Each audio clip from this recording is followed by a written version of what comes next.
Hello everyone, সকাল সকাল আমরা আজকে বেরিয়ে পড়েছি। কিছু কেনাকাটা করব। কিছু বলতে অনেক কিছু।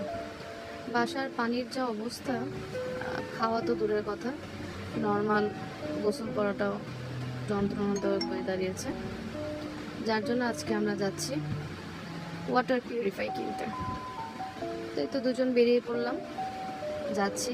এটা হচ্ছে জসকোট, সামনে দিয়ে যেতে হয় আমাদেরকে। আমরা বাস স্টপের সামনে চলে যাচ্ছি। রাস্তায় যে এই ধরনের মালাগুলো আমার খুব ভালো লাগে। তো উঠে পড়লাম আমরা বাসে। মোটামুটি ভিড়ই রাস্তা, জ্যাম ছাড়া ঢাকা চিন্তাই করা যায় না। তো এইভাবে আস্তে আস্তে আমরা গুলিস্তান নেমে গেলাম। গুলিস্তান থেকে রিক্সা ধরে আমরা মতিঝিল মেট্রোর দিকে চলে যাচ্ছি।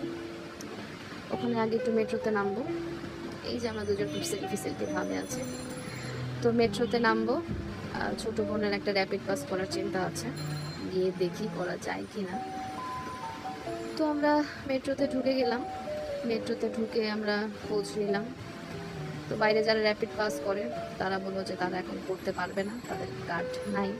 তারা আবার কাউন্টার দেখিয়ে দিল। কাউন্টারে গিয়ে বলে যে এখন আমাদের এখানে কার্ড করাই বন্ধ। তো কি করব, আমরা সেই ওয়াটার পিউরিফায়ারের জন্য বের হচ্ছিলাম, কিন্তু বের হতে আর পারলাম কই। ঝুম বৃষ্টি নেমে গেল, এতটাই বৃষ্টি যে চিন্তা করা যায় না। চারিদিকে বাজও পড়ছে। হাজব্যান্ড বলল এই বাজের মধ্যে আর বেরোতে হবে না, আমরা কিছুটা ওয়েট করতে করতে প্রায় 1-1.5 ঘন্টা আমরা সেই মেট্রোতেই বসে রইলাম।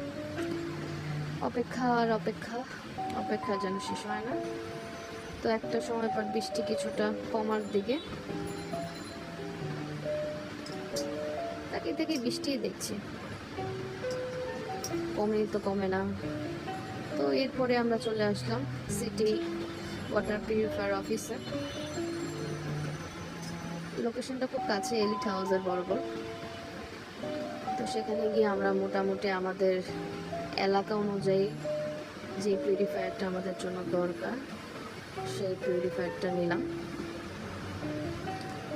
দেখছিলাম মোটামুটি সবকটাই ভালো লাগলো, কিন্তু এর মধ্যে যেটা বেশি ভালো লেগেছে, যেটা আর কি আমাদের এলাকা অনুযায়ী আমাদের জন্য পারফেক্ট, আমরা সেটাই নিলাম। নিয়ে ওখান থেকে বের হলাম কথাবার্তা বলে। আজকে আমাদেরকে দিবে না, আমরা আজকে অর্ডার দিয়ে গেলাম, আগামীকাল আর কি ওনাদের সার্ভিস লোক যে আমাদের বাসায় গিয়ে ঠিক করে দেবে, সেট আপ করে দেবে। ওখান থেকে বেরো একটু চারপাশ হাঁটতেই যাচ্ছিলাম। এখানে অনেক ধরনের দোকান আছে, দোকানগুলো দেখতে ভালোই লাগলো, কিন্তু বৃষ্টির কারণে রাস্তা এত কাদা, দাঁড়িয়ে আর দেখার ইচ্ছা আর হচ্ছিল না। কারণ এরপর আমাদের আরও এক জায়গায় যাওয়ার কথা। আমাদের এরপর গন্তব্য হচ্ছে মিটফুটের ওদিকে আর কি আমরা যাব, একটা ব্লেন্ডারের জন্য যাব বিসমিল্লাহ টাওয়ারে। রাস্তায় মোটামুটি জ্যাম, ক্ষুধাও লাগছে বেশ, কিন্তু ভাবছিলাম যে একবারে ব্লেন্ডারটা কিনে দিনে দিনে চলে আসবো, কারণ বাসায় আবার পিচিটাকে রেখে গিয়েছে, তার জন্য চিন্তা হচ্ছে। তাই ভাবলাম যে একবারে ব্লেন্ডারটা কিনেই বাসায় গিয়ে তারপরে খাই। তাই আর খেলাম না, দুজনেই বেরিয়ে পড়লাম। আবার আকাশের অবস্থা খুব একটা ভালো না, সেকেন্ডবার যদি আটকে পড়ে যাই তাহলে আর যাওয়ার হবে না। এই তো আমরা যাচ্ছি, রাস্তায় দুজন খুব কথাবার্তা বলতে বলতেই আমরা চলে আসলাম মার্কেটে। এখানে আসলে না আমার একটা সমস্যা, আমার যা দেখে আমার তাই কিনতে মন চায়, যেটা দেখে সেটাই ভালো লাগে। হাজব্যান্ড তো এটা বলে তোমাকে নিয়ে আসাটা আমার জন্য একটা প্যারাদায়ক, পকেটে নাকি টাকা থাকে না আমার জন্য, কি বলবো বল। এখন আমি যা দেখি আমার সংসারের জন্য আমার সবই কিনতে মন চায়, আমার সবই ভালো লাগে, সবই মনে হয় এটা লাগবে ওইটা লাগবে এটা লাগবে।